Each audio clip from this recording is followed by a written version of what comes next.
Bismillahirrahmanirrahim. Assalamualaikum waalaikumsalam warahmatullahi wabarakatuh. Mengucap salam dapat pahala, menjawab dapat pahala.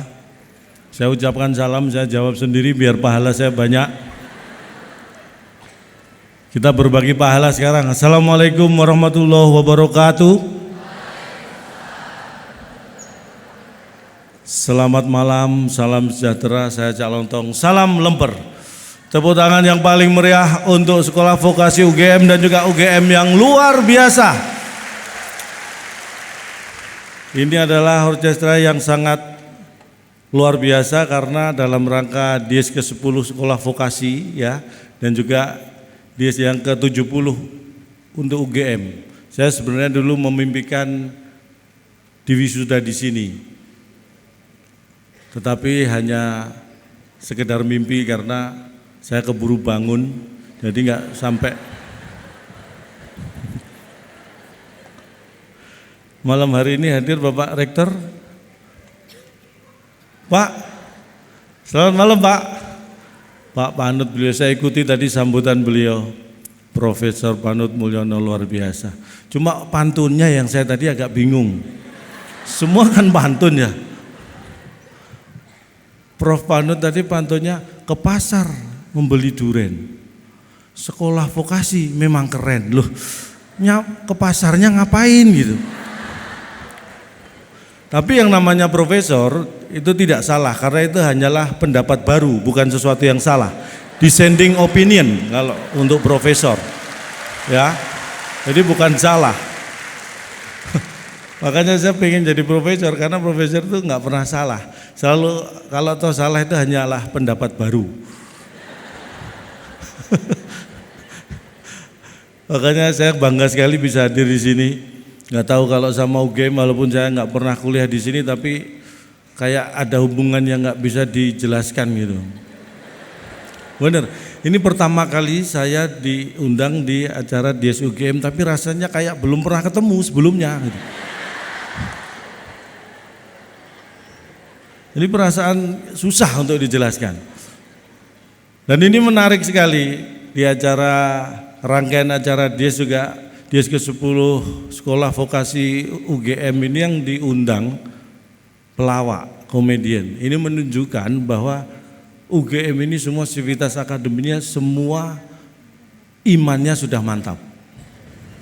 Lu bener, kalau acara sepenting Dies saja yang diundang pelawak berarti imannya sudah mantap. Karena kalau yang diundang masih ustadz itu berarti imannya masih labil. Nah, ya kan? Imannya sudah mantap, makanya sering-sering undang, nggak usah nunggu Dies juga Pak, ngundang Pak. Ya, terima kasih juga saya ucapkan pada senior saya Pak Anggito Abimanyu. Mas Anggito, di mana? Mas, sehat Mas? Sudah lunas, terima kasih.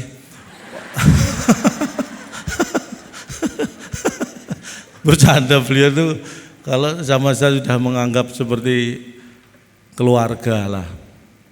Karena saya pernah dulu ketemu masuk ruangan beliau, begitu masuk langsung berdiri Mas Anggito, keluarga gitu. Dianggap keluarga saya. Kenapa? Diusir. Oh, itu disuruh keluar ya? Pantesan saya ditarik security. Tapi betul. Makanya Prof Panut juga seperti itu. Saya dan beliau ini sudah kenal lama. Makanya tadi sore waktu berjumpa beliau saya sapa, Prof Panut. Terus beliau lama gitu mengenali saya. Siapa kamu ya gitu.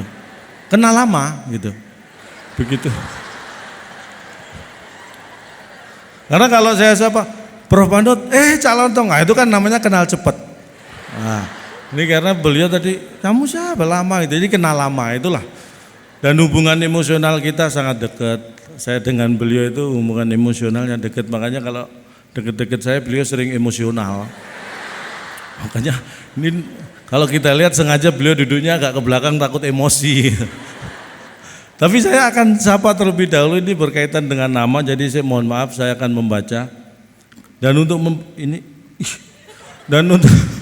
untuk membaca saya perlu kacamata, bukan apa-apa. Ini kacamata nggak ada yang punya. Saya bukan pamer, bukan limited edition, bukan. Tadi di ruang tunggu belakang ada kacamata kan. Ini punya siapa? Saya tanya nggak ada, terus saya pakai gitu. Makanya nggak ada yang punya. Kalau ada yang punya kan dipakai sama yang punya. Ini kacamata saya punya 3 dan itu harus. Yang pertama ini kacamata khusus untuk membaca. Yang kedua kacamata khusus untuk menulis. Jadi misalnya saya pengen baca, keliru ambil kacamata tulis, jadinya malah nulis, nggak baca. Nah kacamata ketiga itu kacamata untuk nyari, saya naruh kacamata baca dan tulis di mana. Bukan pamer, memang ribet saya. Saya ingin menyapa yang terhormat Rektor UGM Profesor Insinyur Panut Mulyono M.Eng D.Eng IPU ASEAN Eng. Luar biasa. Saking pinternya itu gelarnya sampai baca aja capek.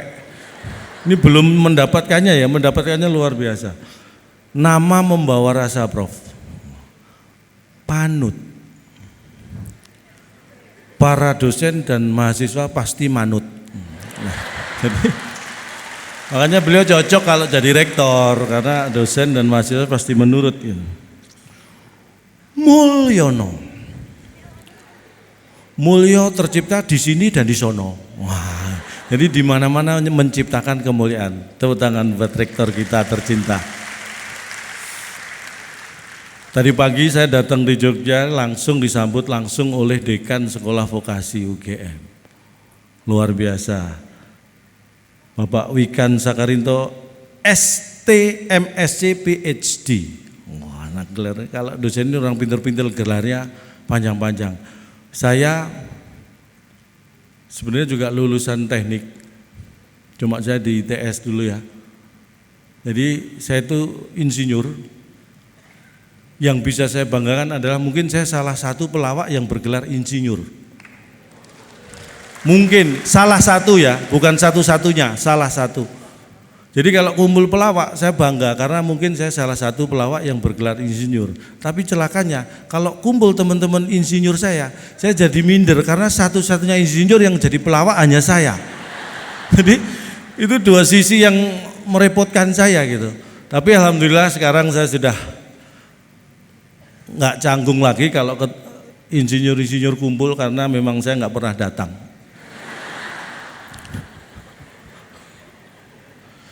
Bapak Wikan Sakarinto, Wikan, wis suwi dadi dekan. Beliau ini. Pak Wikan tadi mana main musik piano tadi Pak Wikan? Oh di samping Pak Pro. Sakarinto. Sampai sekarang masih mikirin mahasiswa toh. Wah. Loh, saya tadi banyak bertukar pendapat dengan beliau. Sebenarnya beliau yang banyak cerita sih, saya mendengarkannya.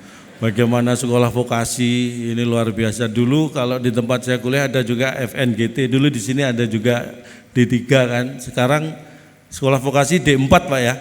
Nah, jangan sampai dilema karena kalau dilema jadi bingung. Kamu kuliah di mana? Wah, dilema saya. Wah. Bingung, padahal sudah kuliah masih bingung, dilema. Makanya mentok di D4. Kenapa nggak ada dilema? Karena jadi bingung. Luar biasa. Dan banyak terobosan-terobosan saya lihat di sekolah vokasi ini, salah satunya ini orkestra yang luar biasa. Tepuk tangan sekali lagi buat penampilan yang luar biasa tadi. 90% hampir ya tadi ya. Musiknya dari UGM ya, Pak Wikan ya. Luar biasa. Padahal setahu saya minggu depan ini kan sudah mulai ujian. Betul. Latihan musiknya aja luar biasa. Saya yakin butuh waktu yang lama. Jadi nanti kalau mungkin nilai mereka nggak bagus, ada alasan karena sibuk latihan. Jadi ada keuntungannya juga ini orkestra ini. Kayaknya optimis nilainya jelek gitu ya. Padahal nggak ikut latihan.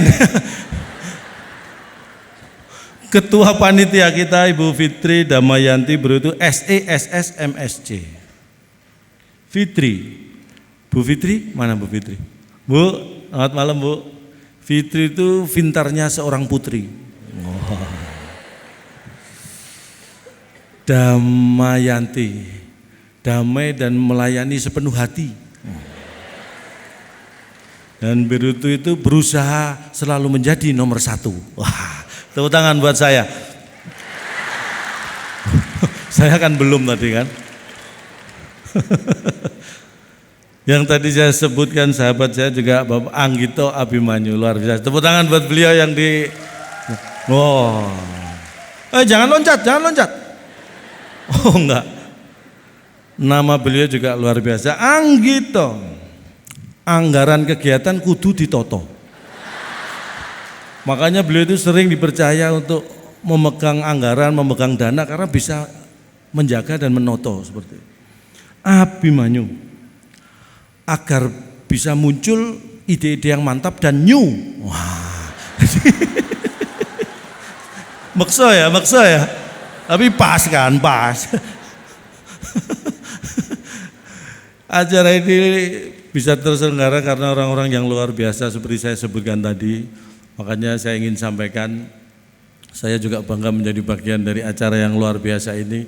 Dan mohon maaf, ini adalah Dies Natalis yang pertama saya hadiri Dies UGM yang pertama.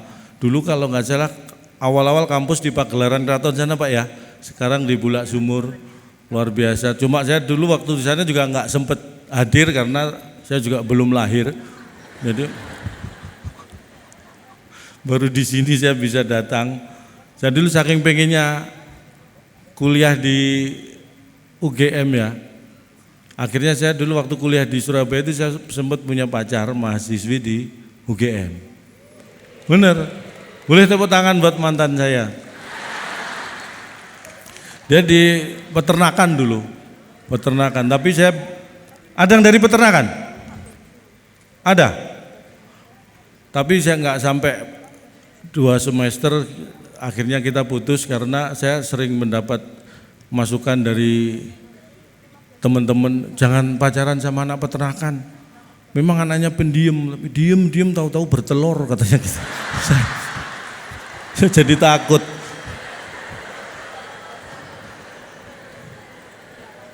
Makanya dengan alasan itu akhirnya kita berpisah. Di vokasi ini juga ada kehutanan Pak ya. Luar biasa. Saya terus terang seperti saya sampaikan, kuliah ini adalah proses menempuh ilmu dan proses kita menimba ilmu. Jadi bagi mahasiswa, lakukan dengan sepenuh hati, dengan sebaik hati dan gunakan semua kesempatan untuk mendapatkan itu. Karena tidak semua yang kita harapkan nanti bisa tercapai. Saya ini lulusan elektro, tapi ternyata hanya jadi pelawak. Ijazah saya tidak terpakai, saking ijazah saya nggak terpakai sampai rayap aja tahu. Ijazah saya itu dimakan rayap. Karena dia tahu kalau ijazah saya nggak kepake. Rayap aja tahu. Jadi intinya apa? Jadi yang mungkin di kehutanan juga jangan berharap nanti Anda jadi Tarsan gitu ya. Karena toh bisa tidak sesuai dengan bidangnya juga. Yang namanya kehutanan nanti nggak harus kerja di hutan. Buktinya sekarang yang memimpin Indonesia juga dari kehutanan, ya kan? Ini bukti. Makanya tetap semangat kuliah sebaik mungkin dan jangan sampai jadi seperti saya, karena nanti saingan saya jadi banyak. Saya bangga, tadi saya juga diberi informasi di vokasi ini ada syarat-syarat bahwa kemampuan bahasa internasional, bahasa Inggris juga ditingkatkan ya Pak Wigan ya. TOEFL-nya berapa tadi standar? 550 Pak ya, pencapaian TOEFL. Saya dulu, nanti Anda minder kalau saya sampaikan ya. Karena saya bukan nggak bisa bahasa Inggris, saya cuma ingin menunjukkan betapa cintanya saya pada Indonesia. Jadi kalau saya kemana-mana termasuk ke luar negeri saya nggak bahasa Inggris. Saya ingin tunjukkan pada dunia bahwa Cak Lontong nggak bisa bahasa Inggris. Bukan berarti saya nggak mau belajar. Saya itu orang yang tidak pernah lelah belajar. Cuma saya hitung-hitung saya sudah 3 kali merasa tertipu gara-gara pengen belajar bahasa Inggris.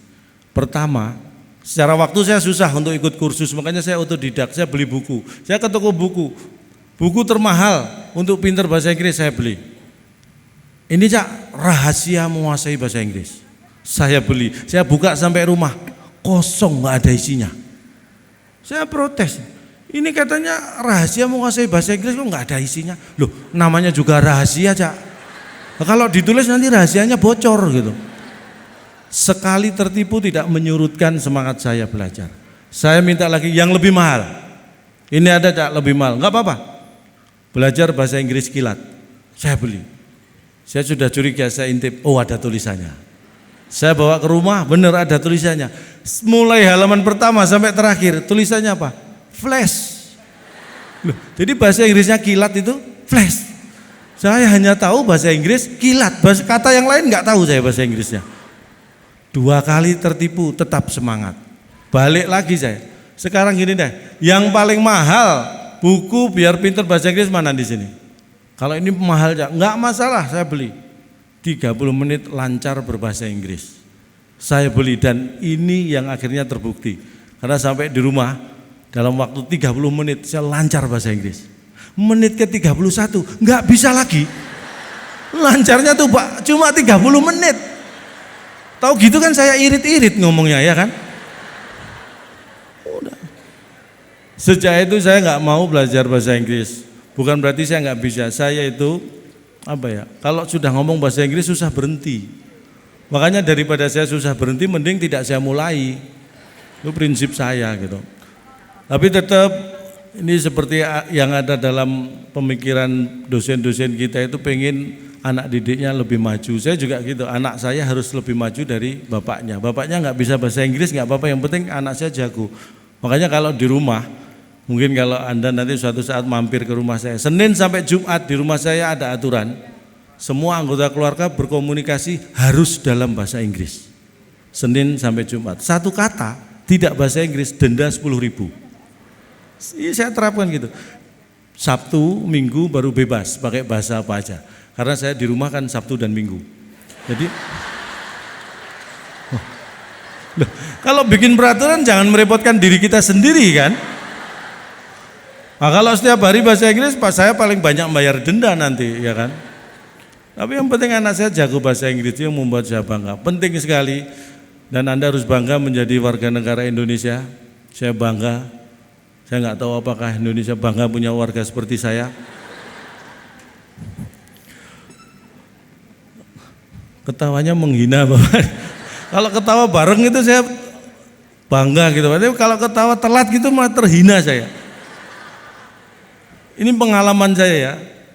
Awal-awal dulu saya tampil di depan banyak orang seperti ini. Yang saya takutkan itu hanya satu. Saya takut kalau nggak ada orang yang tertawa. Itu awal-awal. Saya takut kalau nggak ada orang yang tertawa. Tapi ternyata dengan berjalannya waktu dan pengalaman lebih menakutkan ada suara tertawa tapi nggak ada orangnya. Jadi kalau ada orang nggak tertawa saya loh terbiasa. Tapi nggak ada orang ada suara tertawa itu lebih takut. Bener, di gedung seperti kosong tiba-tiba ada yang tertawa itu kan lebih menakutkan. Makanya sering-seringlah tertawa ketika ada orangnya. Jadi biar nggak bikin takut. Saya kembali ke pengalaman saya. Saya sampai mana tadi cerita? Ini nggak ada yang bisa mengingatkan. Kan padahal kita hidup ini untuk saling mengingatkan. Terus hidup Anda gunakan untuk apa kalau mengingatkan? Saya ingin sampaikan, saya bangga. Mungkin 3 atau 4 bulan yang lalu saya dikirim mewakili Indonesia, ada diskusi negara ASEAN di Kuala Lumpur. Saya dikirim, saya nggak tahu siapa yang ngirim, tiba-tiba saya di sana. Jadi di diskusi negara ASEAN ini yang perlu kita pikirkan bersama, bahwa kadang-kadang banyak delegasi negara ASEAN lain yang sudah memandang Indonesia dengan sebelah mata. For example, ada 4 contoh. For example,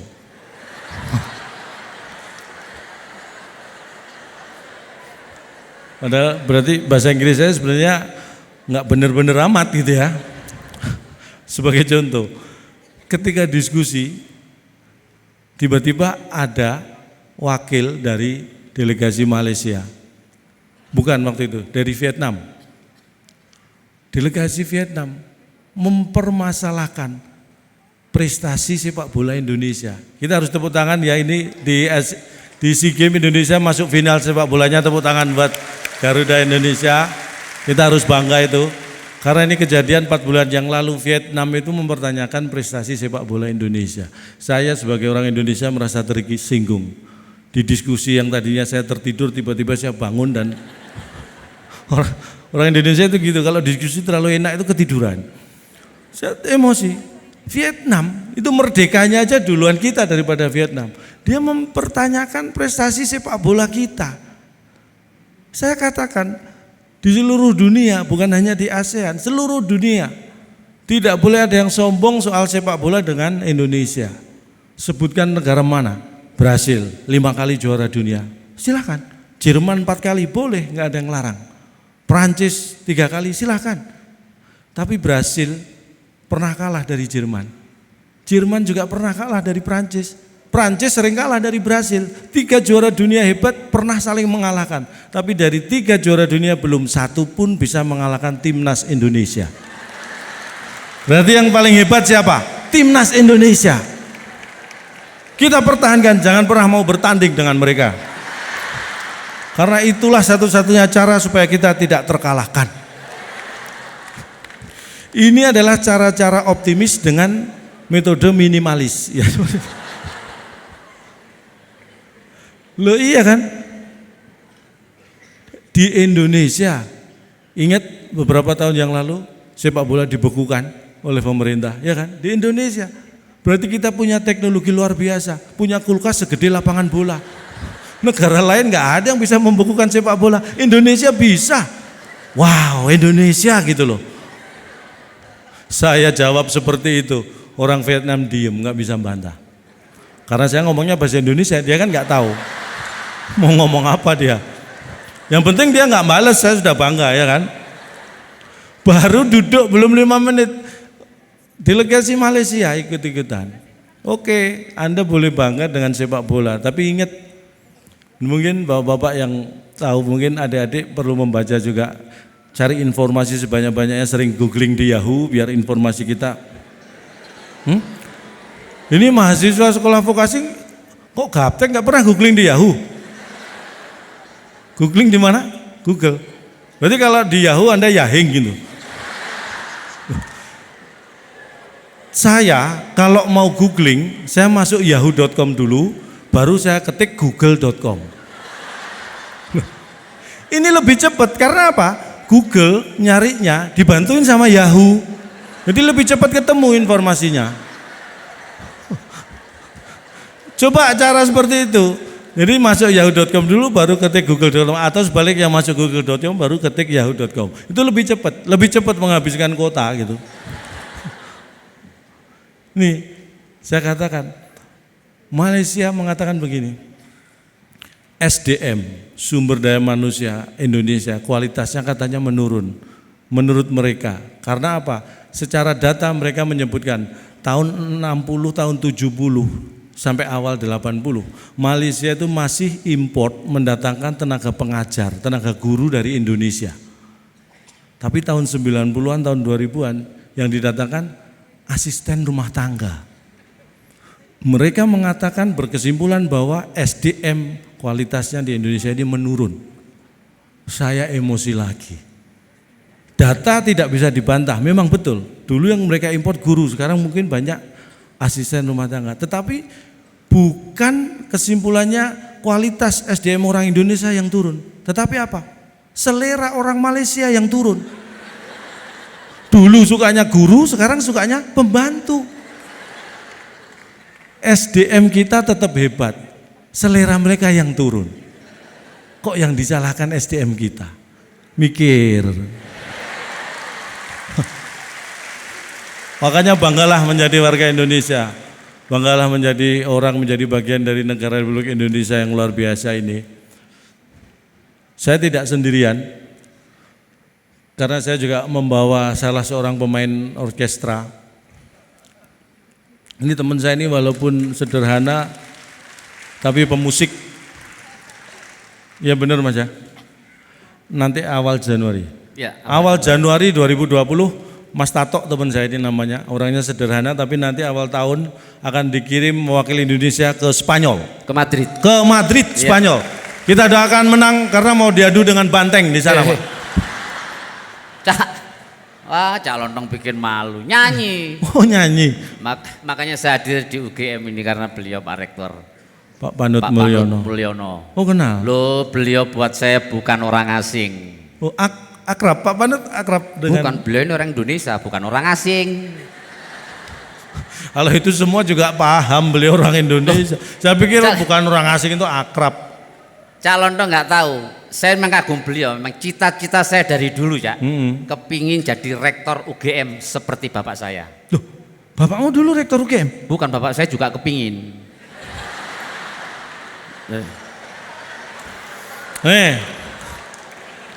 Ini logika umum ya. Kalau ada orang ngomong saya punya cita-cita kepingin jadi rektor UGM seperti bapak saya. Ya. Itu biasanya yang berbicara seperti itu bapaknya dulu rektor UGM gitu kan ya.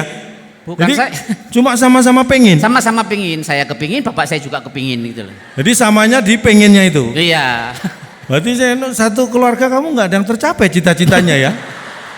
Loh, makanya saya kagum beliau ini Pak Panut Mulyono. Walaupun nggak kesampaian, anak saya yang pertama saya kasih nama Panut Mulyono. Wah, setidak-tidaknya. Iya, setidak-tidaknya menular lah. Ya. Iya. Cita-cita tercapai. Seneng juga dong kamu. Saya seneng, istri saya marah. Kenapa? Kenapa dikasih nama Panut Mulyono?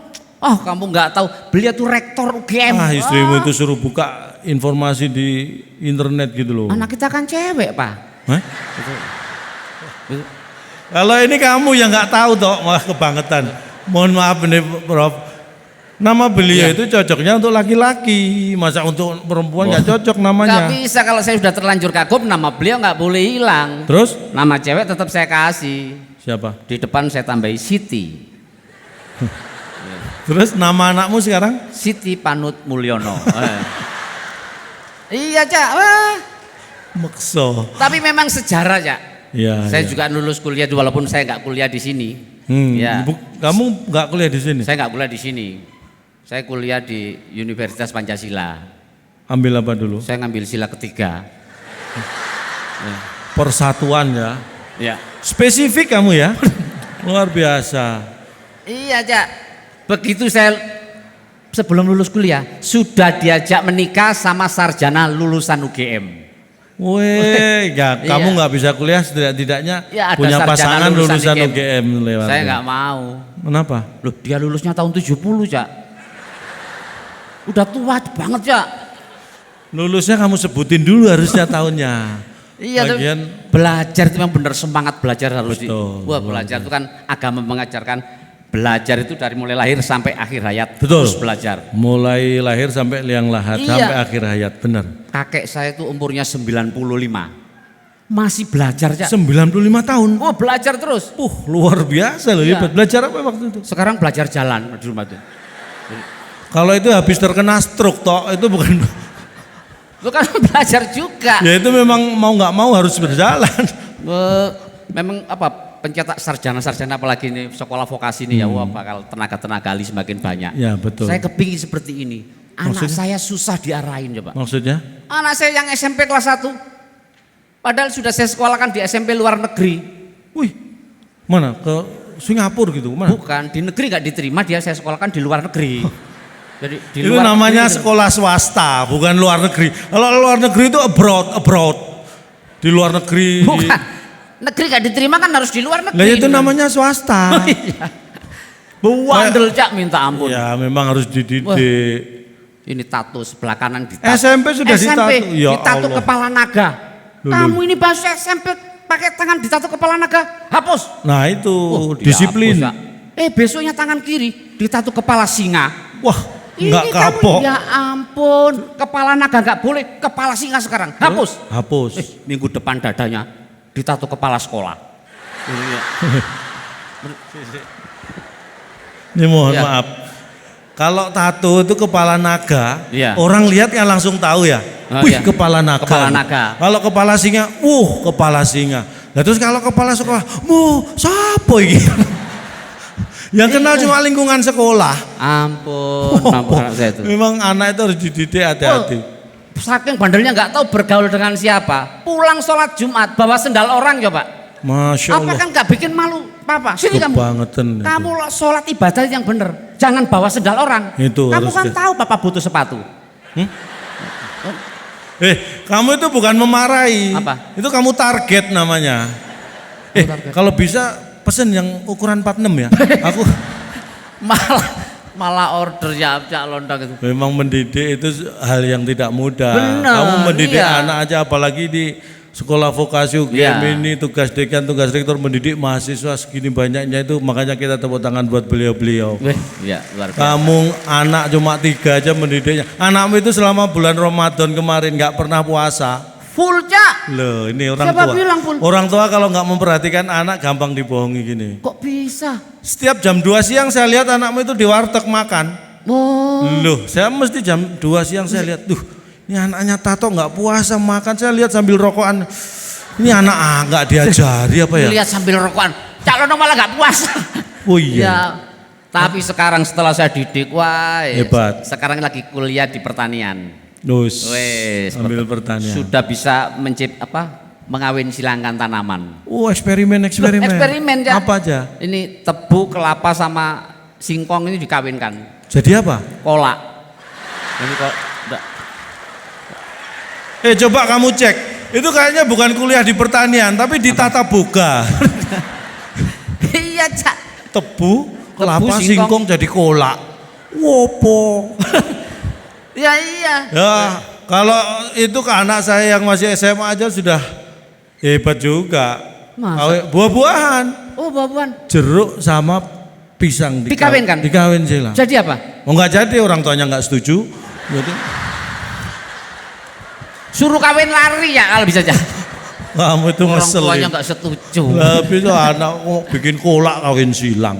Kalau saya ini memang orang perikanan, jadi saya dari Akademi Perikanan Sidoarjo. Jadi kalau soal ikan saya paham. Paham? Loh, Nah, sebutkan, justru saya lulus kuliah sebutkan, itu. pengen dapat sepeda nggak?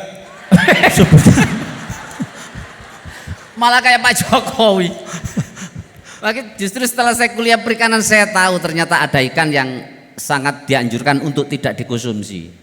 Apa? Semua ikan bagus, proteinnya tinggi. Ya, ada yang nggak boleh, ada yang Apa? ikan nila. Kok bisa? Kayak gara-gara nila setitik rusak susu sebelahnya. Sebelahnya. Iya Cak. Kenapa? Waktu habis. Alhamdulillah. Wah. 2 hal yang hari ini saya syukuri. Ya. Yang terakhir ini waktu habis tadi. Ya, ya. Yang pertama, Nah. kling M-banking sudah lunas tadi.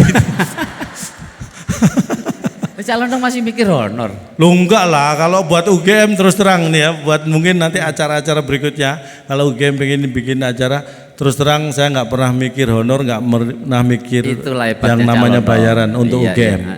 Karena yang mikir kan yang ngundang, saya kan tinggal terima, ngapain ikut mikir. Sama. Jadi kita akan lanjutkan lagi Ya. pertunjukan yang luar biasa. Iya. Mungkin hanya di sini saya bisa menghibur. Kalau ada kata-kata yang salah mohon dianggap benar. Loh, Ya kan kita Oh hanya iya, bisa memohon. mohon. Karena tak ada gading yang tak retak. betul. Jadi kami mohon maaf atas keretakan keluarga Gading sehingga apa? Loh.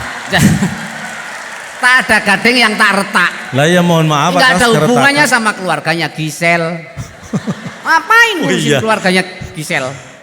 Tak ada gading yang tak retak. Ya. Jadi atas nama keluarga besar Gajah kami mohon maaf Ya. tidak bisa menghasilkan gading yang tidak retak. Ya.